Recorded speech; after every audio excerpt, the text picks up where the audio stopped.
And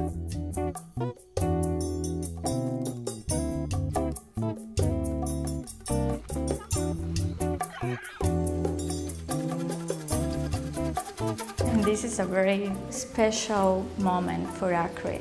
O estado do Acre tem pressa, sempre teve, porque a população não pode esperar as condições ideais de uma negociação internacional, de um debate nacional sobre a questão de rede. It's kind of this laboratory for innovative policy. As a poor state, we need to be more creative.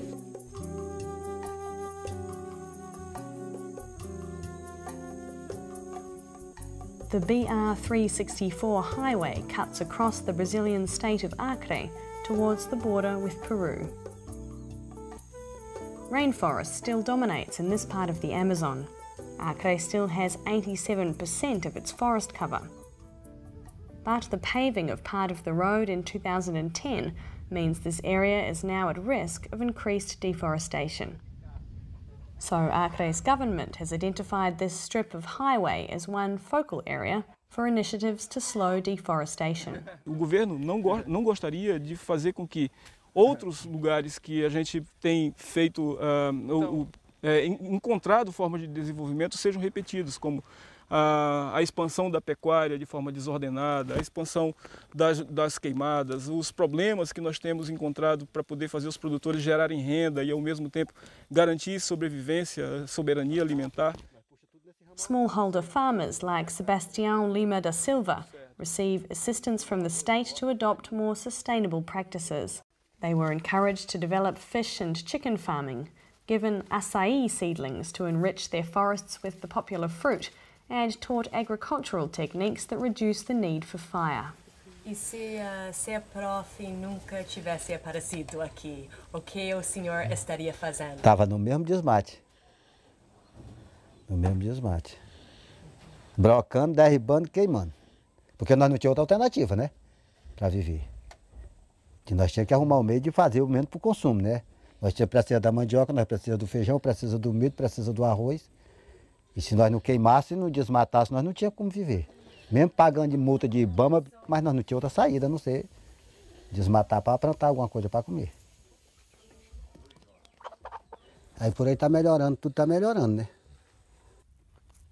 What's happening along the BR-364 highway is just a small part of a much broader and bolder scheme, Acre's statewide System of Incentives for Environmental Services, or CISA, which was passed into state law in 2010. Acre has a really special history that I think when you look at the innovation of the state system for incentives for environmental services, it really is the culmination of nearly 15 years of policies that were focused on forest-based rural development. We are trying to move to another model of development based in forest. The CISA scheme aims to reduce deforestation while improving local people's livelihoods. And in exchange, Acre State hopes to receive funding from governments or private investors who would purchase the carbon credits generated in Acre's forests. Like other tropical forests, the Amazon is of huge global importance, especially when it comes to climate change. Converting forests to pasture or degrading them through fire or logging releases carbon dioxide into the atmosphere and hastens global warming. To help address this, a United Nations-backed scheme called REDD+ has been proposed, which would see tropical countries compensated for reducing emissions from deforestation and forest degradation. Despite high hopes for REDD+, international negotiations are moving slowly, but Acre has pushed ahead on its own. We cannot wait for everything is in agreement, and we cannot wait till everything is regulated at the international level to have our own initiative, because the world needs action today, not in the future. But we don't call the carbon program as a REDD program of Acre, because we're trying to avoid the traditional concept of REDD, trying to put other benefits together in the process of emission reductions. It's also an important reframing of RED because it is more palatable to people who are actually on the ground and people who need and want development. It's just development in a different way.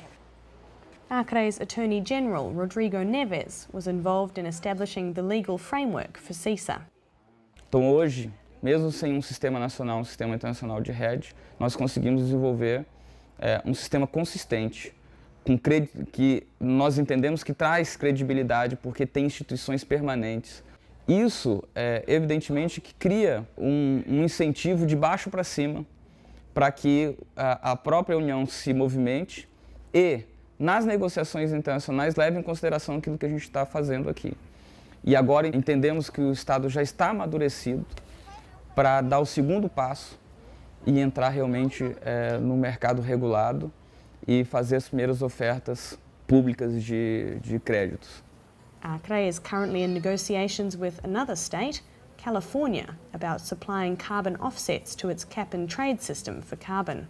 My surprise was that at least there are in the world some countries that want to believe that something is possible and that want to help initiatives like Acre in order to continue move forward in this initiative. Because if we don't have this kind of flux of money to enter in those initiatives, we can finish with the motivation for the governments because we wait and wait for something that never comes. But De Los Rios believes the money will come. And whatever happens in the national and international negotiations over RED+, she says Acre has shown that subnational action is possible. I think what we really see here in this region is a lot of incentives for doing the right thing, incentives for making your production systems more sustainable, and that has a lot of power because people just can't be punished if they have no alternatives.